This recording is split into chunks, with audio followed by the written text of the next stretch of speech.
Good morning, everyone, and welcome to the webinar on how to build credibility when public speaking. The rationale behind this particular topic is that a lot of people struggle with their public speaking, they struggle with their fear, and the last thing you want to happen is to lose credibility. So you've stepped up, you've taken the courage, you've agreed to speak at the conference, and your message is not received. Your message is not taken on board because you're not seen or perceived, or you don't come across as a credible speaker. So here's some tools that if you weave into your presentation, they'll add to your credibility, and your nervousness and whatever's happening behind the scenes, you don't have to worry about, because you'll still be seen as a credible speaker. And the reason why we speak is to create change, to bring people on a journey, to solve problems, to help people reach their goals. And to do that, credibility is a key ingredient. So Peter Dew's my name, public speaking trainer and coach. I know some of you have heard me speak before. If not, my story is very simply someone who stutters, who feared and avoided public speaking. And the last 12 years, I've been using my story to help you find your voice so that you can have the impact, be more confident, more credible, and more influential in the way you go about your messaging when speaking. So welcome, everyone. How to participate. Please ask questions as we go. Type them in the chat box. There is a Q&A box, but most people just use the chat. Comments as well, your own personal experiences. Feel free to take notes. I am recording this, and if you wish to review this, send me an email and I can provide you the recording. And think about your own circumstances. How are you going to apply this to your next presentation? What can you do to help yourself and your credibility improve? So my aim is that you take away maybe one, maybe two things from today's webinar that'll help you be more effective, more confident, and specifically more credible the next time you speak.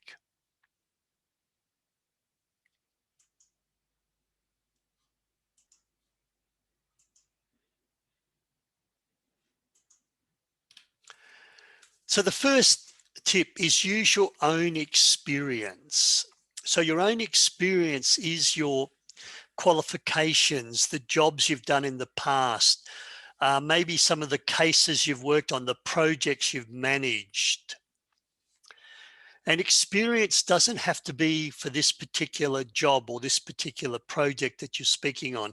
You can borrow experience from somewhere in the past and bring it forward and apply it to now.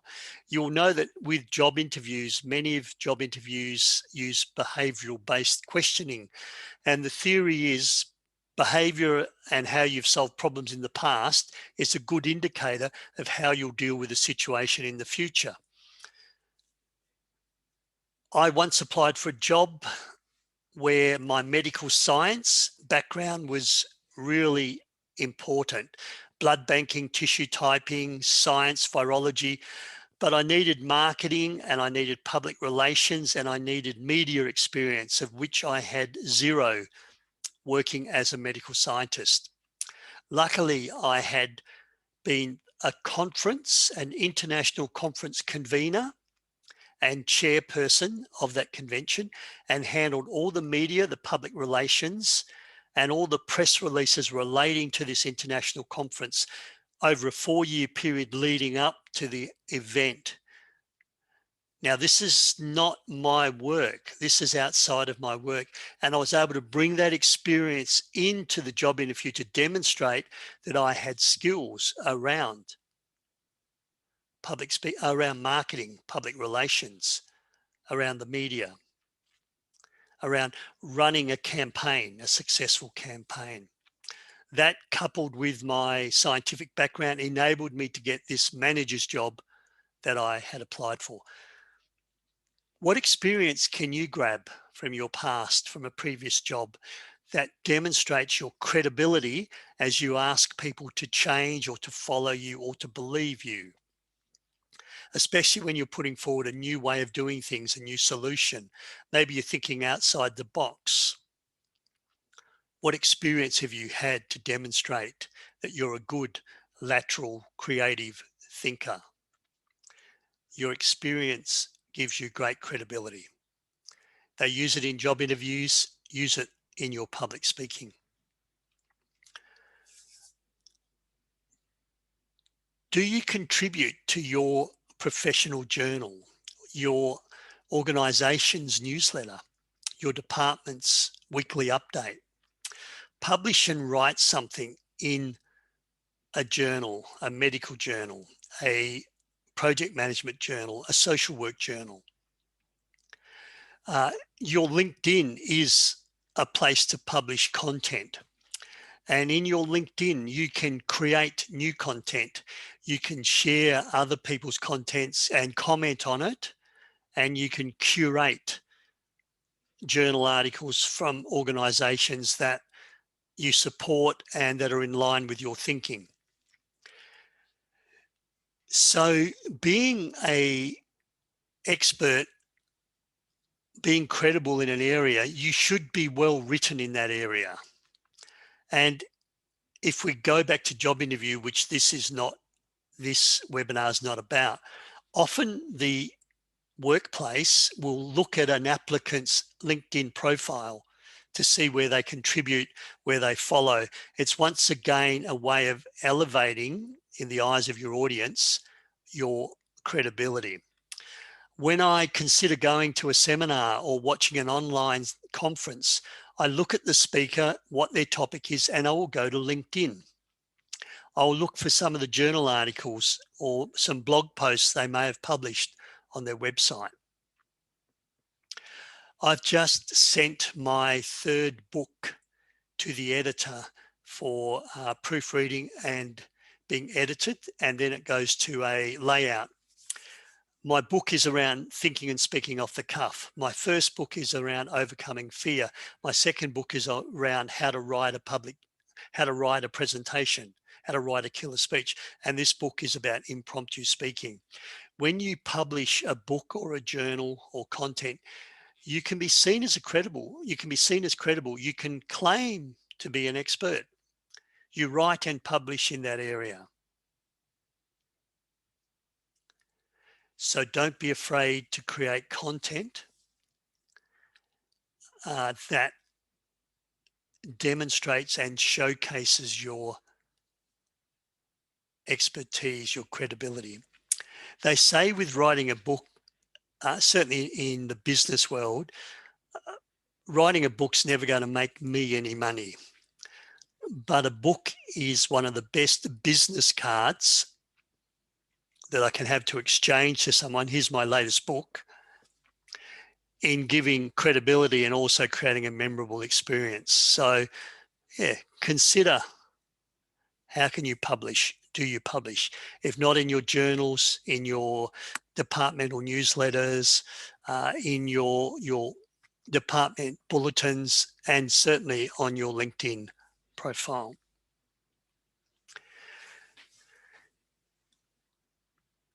Use your struggles to build credibility. It's overcoming adversity. It's pushing through the odds, pushing through barriers and coming out the other side that will indeed add credibility in the area you're talking about. If you're working in an area of maybe working with people with intellectual disabilities, and you've got some clever ideas for doing service delivery, and people say to you, well, that wouldn't work, that's a silly idea. And then you can go back and you can refer to a client you worked with, a family you worked with, and you did this innovative idea and they've come through this difficult time and they're now in a place where they can see the way forward.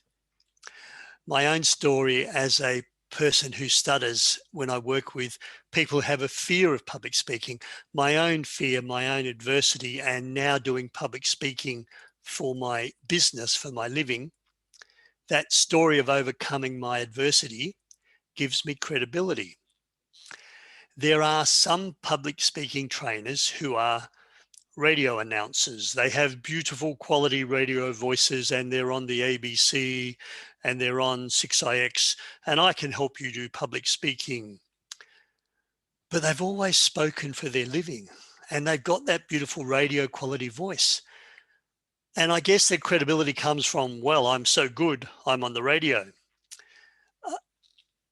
My credibility comes from overcoming my fear, the same as I'm going to help you overcome your fear. So the radio announcer may struggle to build credibility in saying, oh, you know, yes, you can do this, you can overcome your fear, when they seem to have always had that natural ability, that natural gift of the gab. So when you've worked through something that's difficult and you've come through the other end, this gives you credibility. Project management, you know, the project that was going over time, over budget, was looking like a complete disaster. One could say maybe the rollout of the COVID vaccine, it's been quite problematic. Supply. Now the AstraZeneca has thrown up problems with the under 50s and the clotting problems. These are unforeseen complications. Whoever manages this rollout to get herd immunity across Australia for COVID-19 will have worked a really good job, will have worked a miracle. When did you have to overcome a project that was going pear-shaped? What did you do? How did you succeed? That'll give you great credibility when you talk in that topic around how to bring a project back on track.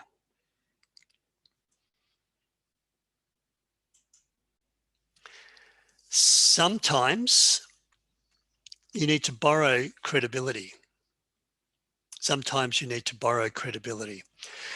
If you don't have that experience working with that family with a child with a disability, you don't have that experience working with a project that went pear-shaped, and you're talking in that area and you need to build credibility, one of the things you can do is borrow credibility. And this comes from reading the literature. This comes from knowing what else is happening around your sector. And in terms of community housing, we have quite a homelessness problem in our capital cities around Australia, certainly here in Perth. And if you're speaking in that area and you have a proposal, an idea to help overcome some of the homelessness, and you're brand new to the job, you're a new graduate straight out of university, you've worked in the mining sector before and you're now in this new area of working with homelessness, where do you have credibility to ask people to follow you or believe you?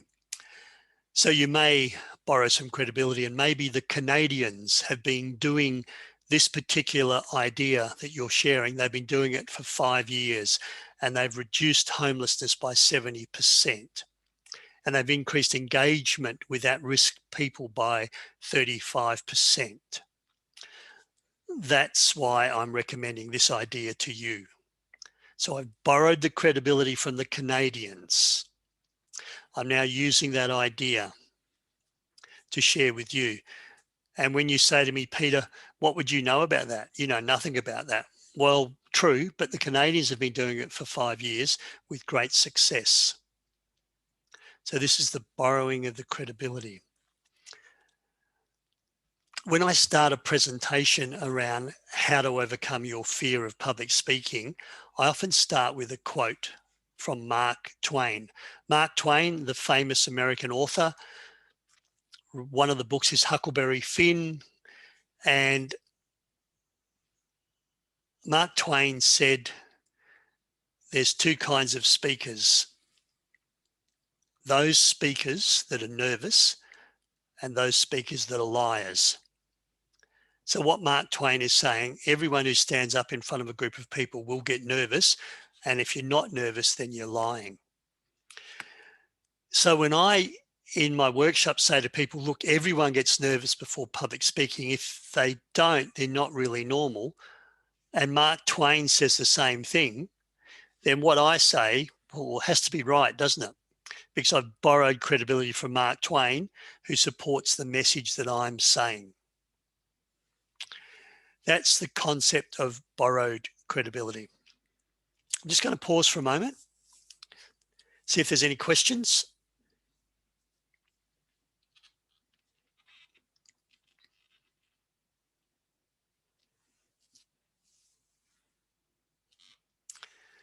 So just to comment, new graduates in the mining sector often struggle, and the engineers and the geologists, they often find themselves in senior positions, and then they've got other workers that have been in the mines for 15, 20 years. And the perception is, what would this new graduate know? What would this greenie, this green person know about this job that I've been doing for 20 years? And they're now telling me a different way of doing things. That is an exact example where borrowed credibility would work really well. And maybe one of the other mine sites, maybe BHP have been doing it this way. And so it's a good one to use in Rio Tinto or something like that. Good comment.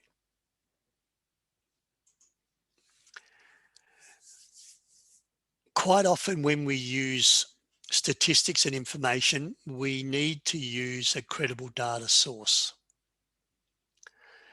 If you just pull numbers out of the air, then it may not be that credible. If your numbers or your data are unbelievable or amazing, people may not believe you. So really important to have credible data sources. For example, World Health Organization, according to the Australian Bureau of Statistics, according to a Harvard Business Review, according to Stanford University. One of the statistics, the data that I use, is that if I talk to you today and that's all I do, then 10 to 15% of you will remember what I've said. If I show you some pictures, so I'm sharing my PowerPoint slide, and I'm just going to do some drawing. Yep, credible data. I'm sharing my PowerPoint slide, so this is visual. If I was in a face-to-face workshop, I could go to a flip chart. In fact, I can share a whiteboard via Zoom and draw something if I have a model to share with you. I'm increasing retention to 30, 35%. If I tell a story that moves you, a story that creates a gut, a visceral response, then I'm increasing your retention rate to 75%. That's why we tell stories. That's why your experience is generally your story, your case studies. Your overcoming adversity is generally your story. My overcoming my stutter to public speaking, that's my story. That's why stories can also add credibility, but the story must relate to what you're saying. Now, I've just given you some data. How do I add credibility to that? And that research was done by Stanford University, where they looked at engagement with students and what messages were remembered, and where the lecturer, where the speaker shared a story that created a real visceral response. In testing post-lecture, 75% of people remembered the core message. Stanford University. Credible data source. Where are you going to get that from? You need statistics, you need data, but please make sure it's credible. Nonverbal credibility. Let's go back to the job interview. There's the person that walks into the job interview and they are a nervous wreck. They're shy, they're passive. That doesn't give a good nonverbal cue. Credibility is looking confident, owning the space, smiling, wanting to be there. And your nonverbal communication should demonstrate that. Lose the fig leaf where you have your hands down around your crutch. Stand upright, breathe low, breathe deeply. Don't speak too fast. Little finger twiddles, sign of nerves. Ring fiddling. Yeah, look, I think that's a really passive type of stance, these images here. Even the guy looking down, sucking on his thumb, a little bit unsure of himself. So credibility is also determined by your non-verbal presence. Aggressiveness, over the top, speaking flat out without breathing, will also detract from your credibility. Just because you shout and thump your fists up and down doesn't mean you're credible. What does your body language, your non-verbal communication say about you when you walk into a job interview? What does it say about you when you stand up before 50 people running a workshop, 100 people in a seminar? Are you aware whether you're seen as credible and assertive, or whether you're seen as passive, shy, I don't want to be there? Or do you come across as aggressive, and with that aggression maybe conceited? People will follow people they know, like, and trust. Credibility is about building trust with people. And the good news is your credibility, so my ability to impact you on this webinar, is not just one thing. It is a whole range of things. My non-verbal communication, you will be assessing that. Some of the stories I've used, some of the examples. My experience, I've been doing this for 12 years, my publishing of my books, my journey overcoming my stutter. All of this adds to my credibility as a person who helps people become confident, effective, and influential speakers. So please rest assured and relax. If you don't have one big, this is the big thing that makes me credible, it's the layering of things. If you go to my LinkedIn profile, I generally create a reasonable amount of content. I try and do it weekly. And this gets me business. People come to me because, oh, we found you on LinkedIn. So what do you need to include in your credibility stack? And then when you go to something completely new, a new left field innovative idea, don't be afraid to borrow some credibility. You can add that to your stack. And then previous projects you've made work out, even though they were a little bit left field, you can layer that to build this credibility stack, which will encourage people to trust you, to follow you, and help with your credibility. Last comments, last questions as we wrap up. I'm going to end a few minutes early. In summary, use your own experience. Publish something in a journal, in a book, on your LinkedIn profile. Your stories, overcoming adversity, bringing a project management back on track, helping a family with a disability. New in a job, new idea, borrow some credibility from somewhere else. If you're going to use data or statistics, make sure you use a credible source and have that available. If someone says to you, oh, that's very interesting, where does that come from? And your response is, look, I just heard it somewhere. I know it to be true, but I can't tell you where that statistic comes from. Your credibility has just gone down the gurgler. Non-verbal credibility, body language, what's your body saying about you, your voice, your presence, and all of these and other things can become part of your credibility stack that you can layer. Those of you who enjoy webinars, 2 webinars in May, Thursday, 6th of May, going back to 9 a.m. What makes a good public speaker? I've watched a lot of public speakers over the years, and I've pulled out 5 or 6 traits that I think anyone can do just to elevate their public speaking skills. And a model for off-the-cuff speaking. I mentioned my book that I'm being edited at the moment, Impromptu Speaking. So I'm going to share with you some of that content. How to speak off the cuff. Great off-the-cuff speaking. Workshops, we're going everywhere. Kalgoorlie, Friday the 30th, Real Leadership for Women. Karratha, 31st of May, June. Winning Presentation Skills, Bendigo, Karratha. We've got some scheduled for Perth in the calendar.